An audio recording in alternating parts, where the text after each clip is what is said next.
제가 5살 때였습니다. 명절날 온 가족이 모인 자리.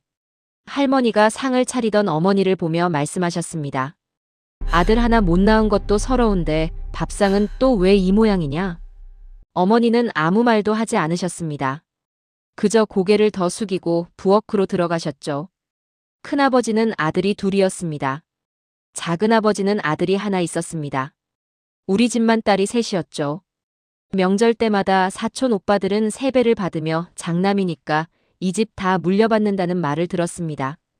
저희는요, 부엌에서 설거지를 했습니다. 7살, 8살 때부터요. 어머니는 늘 제일 먼저 일어나셨습니다. 새벽 5시면 어김없이 부엌에서 소리가 났죠. 밥 짓는 소리, 설거지하는 소리, 빨래 삶는 소리. 그런 어머니를 보며 할머니는 말씀하셨습니다.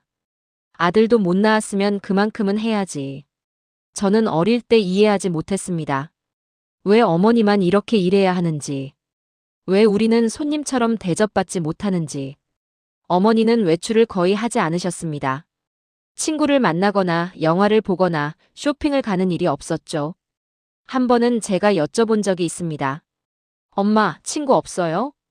어머니는 잠시 멈칫하시더니 이렇게 대답하셨습니다. 엄마는 그럴 시간이 없단다. 그게 전부였습니다.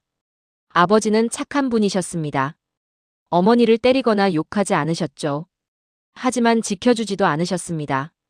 할머니가 어머니에게 모진 말을 할 때도, 친척들이 아들 없는 집이라고 손가락질할 때도 아버지는 그저 신문을 보거나 자리를 피하셨습니다. 어느 날 저는 부엌에서 혼자 우시는 어머니를 봤습니다. 소리 없이 앞치마로 눈물을 훔치며. 다가가지 못했습니다. 그냥 몰래 돌아서 나왔습니다. 그때 저는 12살이었습니다. 그리고 그날부터 어머니가 무척 외로운 사람이라는 걸 알게 됐습니다. 여러분 어머니는 어땠나요? 혹시 우리 어머니처럼 말없이 참으며 살아오신 건 아닐까요? 잠시 어머니 얼굴을 떠올려 보시겠어요? 제가 35살이 되던 해, 어머니는 갑자기 쓰러지셨습니다. 과로였습니다. 병원에서 의사 선생님이 말씀하셨죠. 몸이 70대 후반 수준입니다. 얼마나 무리하셨으면. 어머니는 그때 67이셨습니다. 병원에 계시는 동안 저는 어머니 방을 정리했습니다. 그리고 서랍 깊숙한 곳에서 낡은 수첩 하나를 발견했습니다. 펼치는 순간 눈물이 났습니다. 1989년 3월 2일 오늘도 시어머님께 혼났다. 아들을 낳지 못한 게 내 잘못인가. 하지만 우리 딸들은 정말 예쁘고 착하다. 이 아이들만 있으면 난 괜찮다. 1995년 7월 15일 첫째가 대학에 붙었다. 너무 기쁘다. 하지만 시어머님은 딸 대학 보내서 뭐 하냐고 하신다. 괜찮다. 내 딸들은 꼭 공부시키고 싶다. 2001년 11월 8일 오늘 남편이 처음으로 내 편을 들어줬다. 시어머님께 아내도 고생 많이 했다고 말했다. 20년 만에 처음이다. 이렇게 기쁠 수가 없다. 어머니는 단 한 번도 우리를 원망한 적이 없었다는 걸. 오히려 딸인 우리가 자랑스러웠다는 걸. 그리고 어머니가 참았던 모든 순간이 우리를 지키기 위한 선택이었다는 것을요. 병원에서 돌아오신 어머니께 저는 그 수첩 이야기를 꺼냈습니다. 엄마, 수첩 봤어요. 어머니는 당황하셨습니다. 하지만 이내 조용히 웃으셨죠. 미안하다. 딸 낳아서 고생만 시켰지? 엄마, 저는 엄마 딸로 태어나서 자랑스러워요. 그리고 엄마가 우리를 위해 견뎌준 시간들, 이제는 제가 알아요. 어머니는 한참을 우셨습니다. 평생을 참았던 눈물을 그날 다 쏟아내신 것 같았습니다. 그리고 어머니가 말씀하셨습니다. 너희들이 있어서 엄마는 버틸 수 있었어.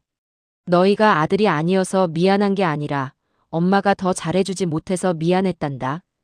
그날 저는 처음으로 어머니를 안아드렸습니다. 50평생을 살면서 처음이었습니다.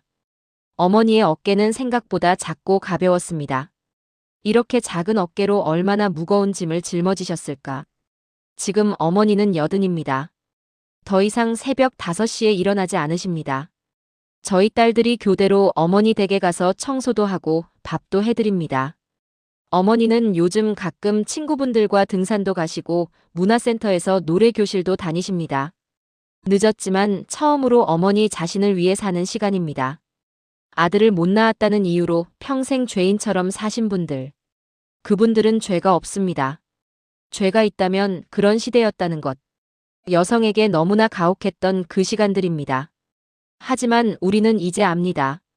어머니의 가치는 아들을 낳았느냐가 아니라 얼마나 큰 사랑으로 자식을 키웠느냐에 있다는 것을요.